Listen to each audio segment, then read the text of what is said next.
boys noticed the hush that slipped over Brindle Hollow just before bedtime.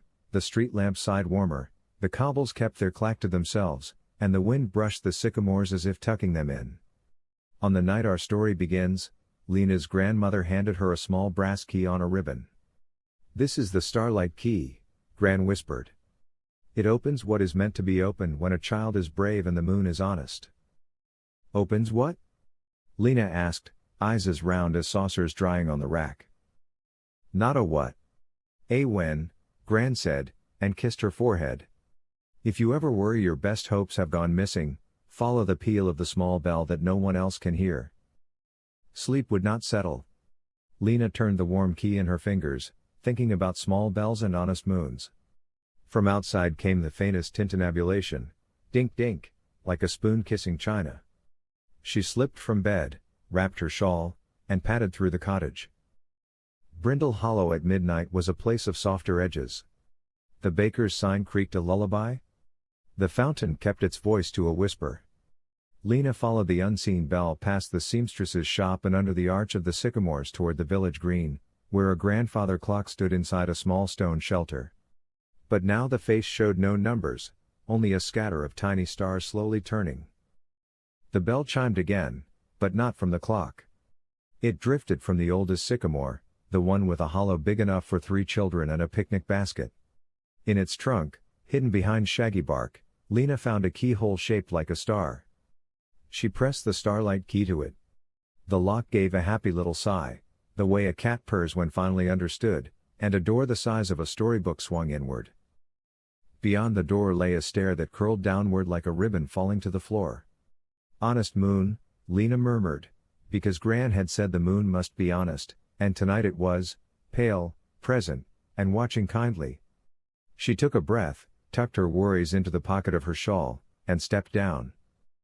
At the bottom, an underground room revealed itself, round, with shelves like a library, except the books were jars, and inside each jar glowed a thread of light. The threads hummed softly. A sign hung from the ceiling by twine, "Lost and Found Wishes, open at midnight." "Welcome," said a voice, and out rolled a cart pushed by a man whose mustache looked like 2 commas having a rest. He wore a waistcoat stitched with constellations. "I'm Pell. Some call me the Wishkeeper. You've arrived on the dot that isn't on the clock." "I followed a bell," Lena said. "And this key," she showed him, "belonged to my grandmother." Pell bowed to the key, as though greeting an old friend. "The Starlight Key opens doors for guardians in training. Wishes get mislaid, delayed, or frayed. We keep them safe until someone brave comes to claim them." He gestured to the shelves. "Each jar holds a wish thread." Lena reached for a jar labeled with courage. Inside, a thread shimmered like a river seen from far above. "Do these ever go dark?" "Only when no one believes they can be mended," Pell said gently. "But most threads only need care, patience, and a truthful listener. Tonight, though, we have a different trouble." He pointed to a far shelf where the glass was fogging from the inside. Threads there quivered, fraying at the edges like frost-webbed lace. "The night weaver has begun to nibble." "Is it a monster?" Lena asked, heart thumping. Pell shook his head. "No monsters here. But some creatures misunderstand the world until someone shows them another way. The night weaver eats worry. The more people worry, the more it feasts. It has taken to nesting beneath the bell of true north, and the bell has stopped." Lena listened to the hum of the wish threads. "What happens when the bell stops?" "Travelers lose their bearings. Boats miss harbors. Letters wander until their ink goes thin. And lost wishes struggle to find their true homes," Pal said. He opened a drawer and pulled out a map that moved like a silk river. "The bell hangs in the Drowse lighthouse far past the marsh, where the fog teaches lessons to those who walk it." Pal's voice dropped. "Children can carry hope without spilling it. Doors recognize that kind of carrying. They open for steady hearts and close for hurry. They wait." Lena looked at the key in her hand, felt its warmth steady her like a hand to her back, and nodded. "Then I'll go." Pal fitted Lena with a small satchel and placed inside a bottle lantern. A quiet lantern, he said. Useful in marshes where echoes misbehave. He also gave her a needle on a chain, for mending wet ones to hold together. He tapped the map once. To reach Drow's lighthouse, follow the tide path until it forgets to be land, then listen for gulls you cannot see. A soft thump sounded from above. An owl swooped through the sycamore door and alighted on the shelf marked with courage. He wore a tiny post bag and spectacles that made his eyes look serious. Karn, postmaster of night letters, he introduced himself. When the bell of true north pauses, my routes tangle. I volunteer my wings. Lena grinned. I'm glad for company. They entered the marsh together, Karn gliding above the cattails while Lena stepped carefully along planks that rose from the water. The lantern gentled the croaks. The tide path curved. Sometimes it became water, then remembered to be wood. When it vanished entirely, Karn hooted once and circled back. Edges changed here, he warned. Lena stepped where the ripples didn't ripple. Ahead, a low shade grew from the fog, a hut on stilts with a wheel propped beside the door. A sign hung, Museum of Tides, Admission, a true enough story. A woman with weathered hands and eyes the color of river glass opened the door before Lena could knock. I am Keeper Thimble, she said. Your story.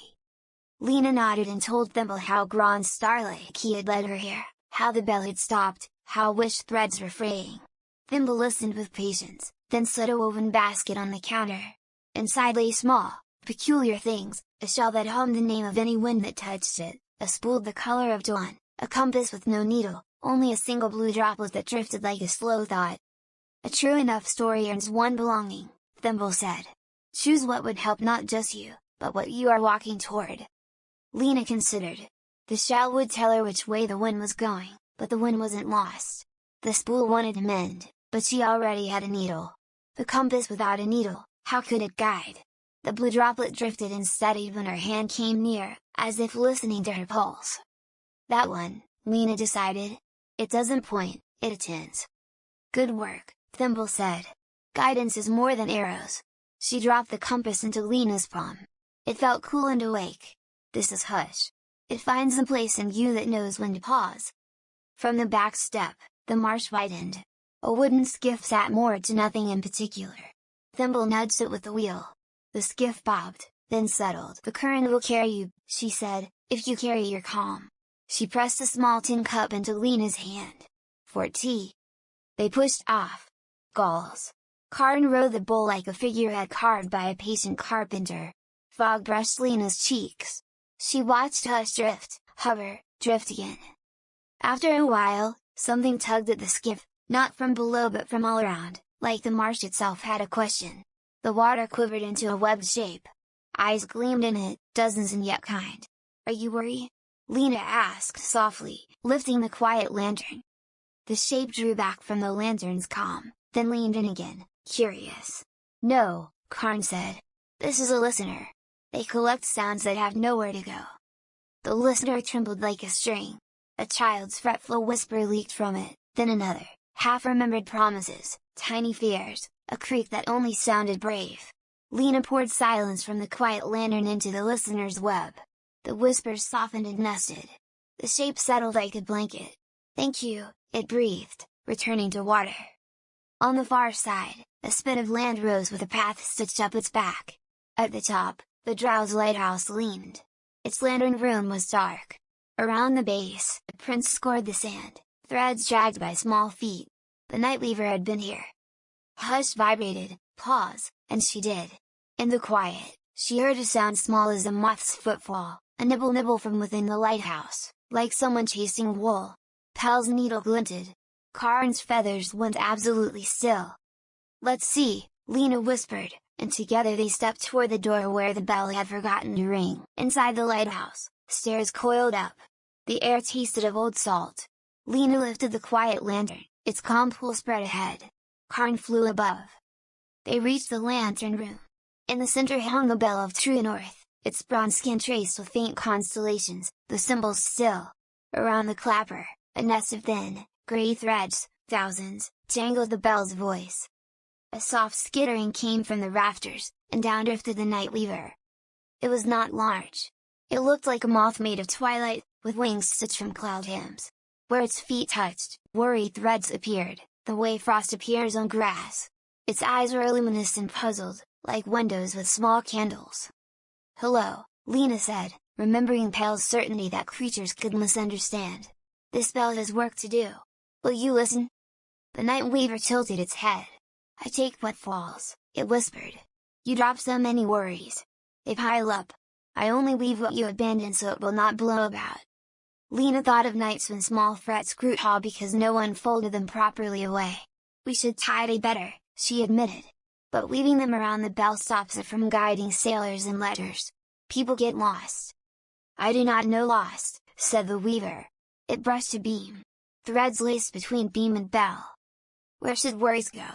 Karin asked. "Into stories," Lena said slowly, hearing groans once for courage kiss in her memory. "Into promises we keep. Into hands that help. Into sleep, after they are named." She looked at the quiet lantern. Into quiet long enough to choose. Pale's needle warmed against Lena's palm, eager for work. Lena set the lantern at the base of the bell. Calm pooled. The weaver edged closer, then blinked as the pool did not hurt it. "I thought quiet would eat me," it said, surprised. "Quiet can feed you, if you sip," Lena said. "May I show you another way to build?" She lifted the needle and touched the nearest knot. The jangle sighed. "And building is also building." For a while, the weaver hovered, matching Lena's pace, loosen, lift, lay aside. It practiced pausing, then trying again, as if learning a new kind of wing beat. Lena teased and looped and loosened. Karin ferried each freed thread to the comb where they unraveled into short bits that sank like confetti. The weaver watched, then tried in building, awkward, learning. When the clapper was free, Lena pressed the Starlight Key to the bell. The tiny key chimed, and the bell answered with a tone. The sound went out across the marsh in the town and into the jars beneath the sycamore door. Threads steadied. The tone walked the marsh like a lantern in careful hands, touching reeds, roofs, and window until each remembered which way to face. "True north," Karin breathed. The weaver startled, then relaxed as the sound passed through it. "I thought the bell would bang me into dust," it confessed. "But it invited me to stand still and listen." "Would you like a place to do that?" Lena asked. "To weave only what is named and ready? The Wishkeeper's jars are full of threads that want a home until their people come for them. You could spin cradles instead of cages." The weaver considered. "A home for the waiting?" "A home for the waiting," Lena echoed. "Pale will show you how to tell fret from promise." The weaver tested the air with the edge of its wing, then nodded. It shed one dawn-colored filament. "For your mending," it said. "A thank you thread."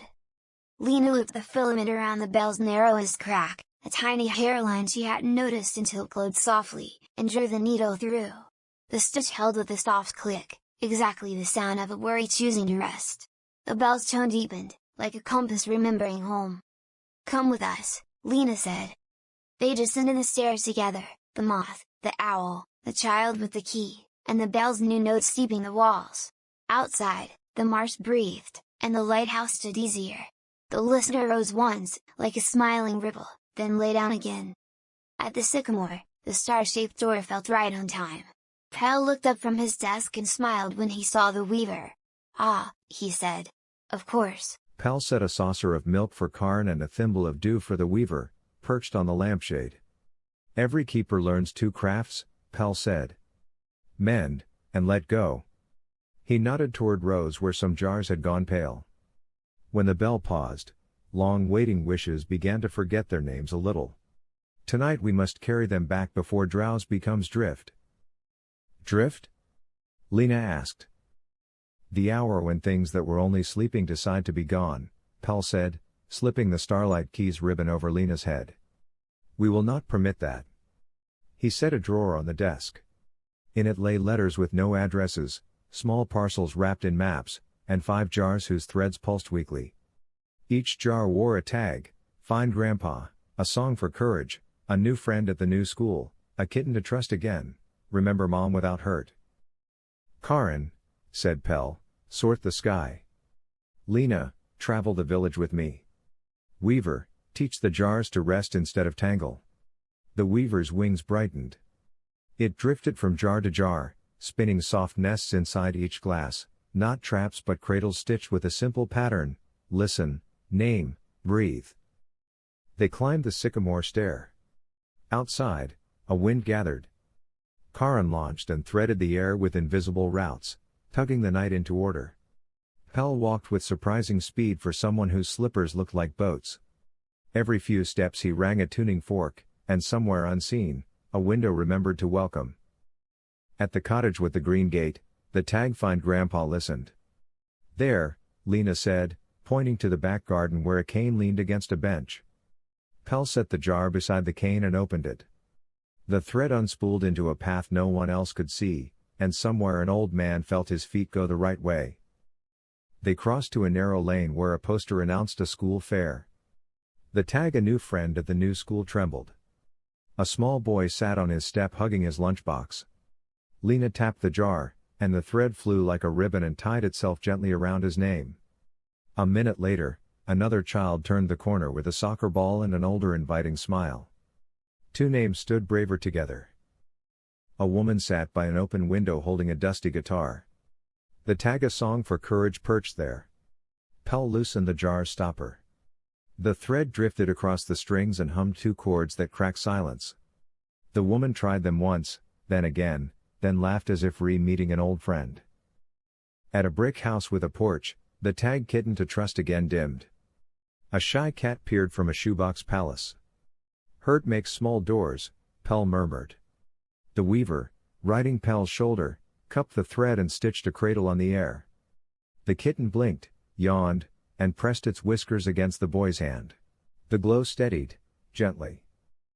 They came at last to a window where a child's drawings were taped in patient rows. The tag "Remember Mom" without hurt held still. Inside, a father stacked dinner into neat portions. Lena set the jar down and felt the Starlight Key grow warm against her collar. "What if you use the key here?" Pell asked. "To open what?" Lena asked. "The one your gran told you about," Pell said. "Sometimes we need a good hour." Lena touched the key to the jar's glass. It clicked. The room seemed to remember last spring at the right strength, not sharp, not blurry. The father spoke her name once without breaking. The child drew a new picture with the sun not hiding behind a cloud. The thread slipped free, not gone, only woven where it could be carried. Above, Karan gave the all-clear, routes taut and singing. Drift arrived with no invitation. Wishes found their mark. The wind changed its mind and settled into a lullaby. Back in the wishkeeper's room, Pell placed the 5 empty jars on a shelf, returned with thanks. He looked at the weaver. "Will you stay?" "I will stay," the weaver said, and when it folded its wings they made a roof. Pell turned to Lena. "One task remains. The clock on the green shows stars. It is waiting for someone honest enough to ask it to be a clock again." He put the tuning fork in her hand and closed her fingers. "Ask, then listen longer than you want." They returned to the stone shelter. The face still wheeled tiny stars. Lena lifted the fork. "Please be a clock again," she said, simple and true. The fork sang. The Starlight Key warmed. The stars slowed, settled into numerals, and time, good, patient time, moved in. "Brave and honest," Pell said. "Now we do what keepers do best. We rest, so tomorrow can find us." Morning in Brindle Hollow arrived like curtains opening. The fountain dared a sparkle. The grandfather clock ticked with ordinary courage. Lena and Karan walked the green while the weaver tested making cradles beneath the sycamore shade, spinning beds for wishes that needed to nap. Pell brewed tea that smelled of relief. Gran met Lena at the cottage door. She wore the look grandmothers have when they suspect adventures but hope they were the right amount of dangerous. "You were out late," she said, pouring porridge. The Starlight Key glinted at Lena's collar. Gran's eyes softened. "Ah. It found you." Lena told her everything: jars, lantern, marsh, keeper thimble and hush, the listener that collected frets, the lighthouse, the bell, the weaver, the journeys to return the 5 wish threads, the clock remembering its numbers, the way the night felt steadier because people had been braver with their listening. Gran listened as if counting stitches and, when Lena finished, nodded once. "You carried hope without spilling it," she said, kissing Lena's forehead once for courage and twice for kindness. "The world is old and keeps habits, but it is reasonable when shown a better way to keep watch. What you mended will stay mended if we all do our part in daylight." "What is my part?" Lena asked. Gran set the porridge aside and weighed the Starlight Key like a compass. "You will go to bed on time," she said, "and in the morning you will do small, true things. You will keep a promise when no one is looking. You will ask better questions when a threat arrives. Is this mine? Is it named? Has it been heard? You will lend your quiet when a song has no courage yet. You will remember that letters get lost when we are careless." At night, Gran said, "If you hear a bell only you can hear, you can see if the work wants doing." She let the key lie warm against Lena's collarbone again. "But keep your feet in the day. Wishes are only half our work. The other half is chores, kindness, and good bread." One evening later, on her pillow, Lena's letter sat stamped and ready, the badge pressed in the wax. Gran stood in the doorway. "Story?" she asked. "You tell me one," Lena said, and Gran did, about her own childhood and a time she listened longer than she wanted and heard the truth arrive at last. It was not a grand tale, but its spine held. When she woke, the letter was gone, already on a route that knew itself again. Gran smiled warm. The Starlight Key stayed. It would not always be Lena's, keys like that travel when a child's honest moon is bright. But it would stay until the work meant for her was finished. Having something only for now can make you kinder. Weeks went by like pages. The weaver's patterns grew steadier and less gray. Hush learned the rhythm of Lena's steps and sometimes stilled her before she spilled milk. Karin delivered a letter to a fisherman and returned with a painted feather. Pell taught a class of 2, Moth and Child, how to untie a knot set by fear and tie a bow meant for a gift. And Gran handed out porridge and the kind of advice that has worked since before clocks learned to brag. One evening, as Summer packed to leave, Lena brought a small boy to the sycamore door. He had the round eyes of someone brave for too long. His mother started night school, his father drove late routes. He worried the world might forget to leave a light for him. Lena put the quiet lantern in his hands and let him feel how calm could be a thing you carry. She let him ring the modest bell. "Hear that?" she said. "That's the sound of here." The boy nodded. "I can find it again," he said, and he did. So the nights in Brindle Hollow stayed useful, not busy. Wishes learned to wait without tangling. People learned to name what needed naming, and to let go of the rest the way the tide lets go of one shore to greet another. And when the bell told stories into the dark, it never shouted. It spoke true and quiet, as though the world were a child who had finally decided to trust sleep. If you listen, you might hear it tonight, a bell that isn't loud but knows your way home. If you do, remember what Lena learned. Hold hope without spilling it. Keep a promise. Ask a better question. Then close your eyes, because the story will keep working while you rest. That is the oldest kind of magic, and the best.